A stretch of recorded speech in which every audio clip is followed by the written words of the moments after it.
The legend lives on from the Chippewa on down of the big lake they call Gitchagumi.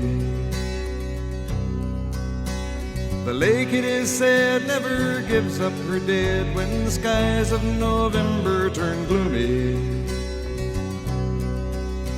With a load of iron ore, 26,000 tons more than the Edmund Fitzgerald weighed empty.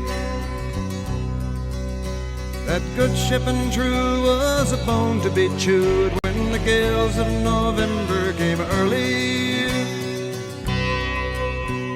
The ship was the pride of the American side, coming back from some mill in Wisconsin. As the big freighters go, it was bigger than most, with a crew and good captain well seasoned, concluding some terms with a couple of steel firms when they left fully loaded for Cleveland.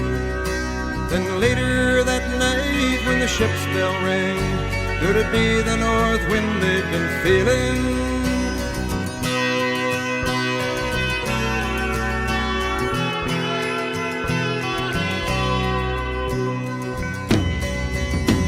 The wind in the wires made a tattletale sound, and the wave broke over the railing. And every man knew, as the captain did too, 'twas the witch of November come stealing. The dawn came late and the breakfast had to wait when the gales of November came slashing. When afternoon came, it was freezing rain in the face of a hurricane west wind.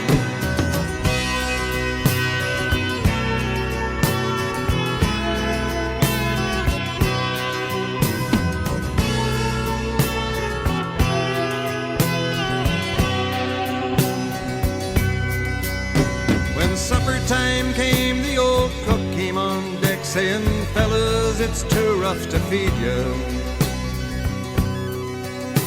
At 7 p.m. a main hatchway caved in. He said, "Fellas, it's been good to know ya."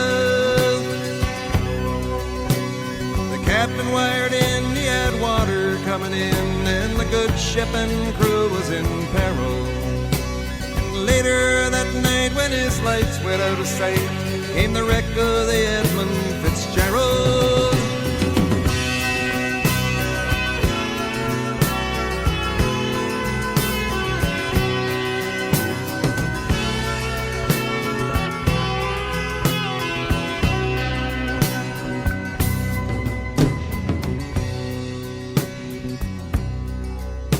Does anyone know where the love of God goes when the waves turn the minutes to hours?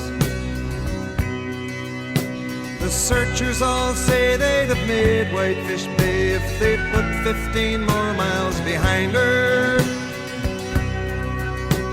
They might have split up or they might have capsized. They may have broke deep and took water. And all that remains is the faces and the names of the wives and the sons and the daughters.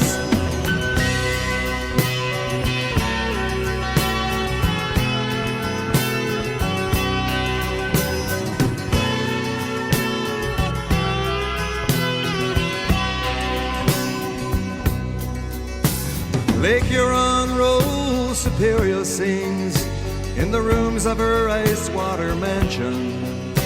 Old Michigan steams like a young man's dreams. The islands and bays are for sportsmen. And farther below, Lake Ontario takes in what Lake Erie can send her. And the iron boats go, as the mariners all know, with the gales of November remembered.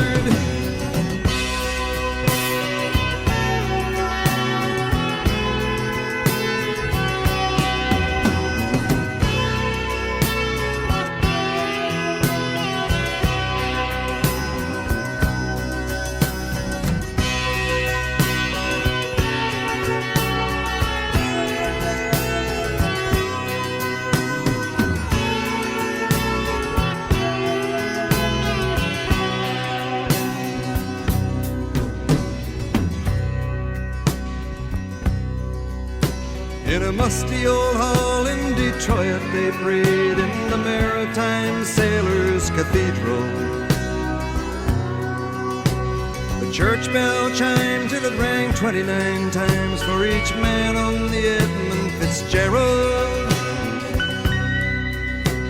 The legend lives on from the Chippewa on down of the big lake they call Gitchagumi. Superior, they said, never gives up her dead when the gales of November come early